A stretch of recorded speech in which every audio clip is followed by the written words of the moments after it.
नोंथांमोना जे नोंथांमोननि नैबे बियाबनिफ्रायनो सासे एमपि केन्डिडेटखौ मोननो हाबाय खाम्फा बरायगारि बिथां थ' नोंथांमोना दिनैहाय बेहाय बिथांखौ बरायनाय हाबाफारि लादों मा बुंगोन बे समाव मा फोरमायगोन जोङो जोबोद गोजोननाय फोरमायगोन। गिबियाव आङो पिएमबि बडि जोंनि दोलोनि जिथु आफादगिरि बिथांनिसिम रोजा रोजा साबायखर थाबाय।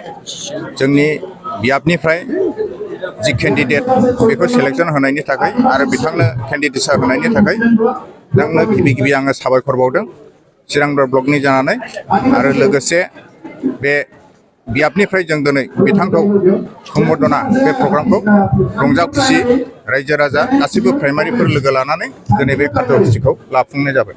देरहासारनायनि आसाखौ माबायदि खालामदों नोंथांमोना आरो माबायदि मदद खालामगोन बिथांखौ? जोङो गासैबो रायजो राजाफोरनि मददजों बिथांखौ देरहाहोनो थाखाय जोङो साखाफारा जादों।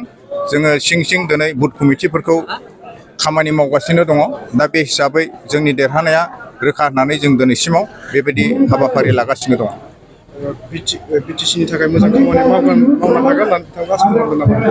बिथाङा सासे बै समाव जोंनि बिटिसिखौ दैदेनबोनाय बिटिसिखौ सोरजिनाय सासे लेङाइ डेपुटि चिफ हिसाबै बिथाङा खामानि मावबोदों। गोबां बिथांनि अबदान दङ।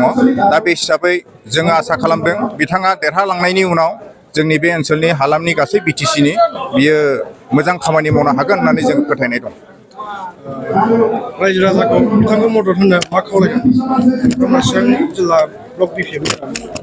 आङो बे ब्लकनि जानानै दिनै जोंनि प्राइमारिनि सिङाव थानाय गासैबो रायजो राजाफोरनिसिम आं बेखौनो खावलायगोन बिथांखौ मदद होगोन आरो बिथांनो साफ्रोमबो गावनि मुल्यबान भटखौ होनानै बिथांखौ देरहाहोगोन आङो बेखौनो खावलायगोन।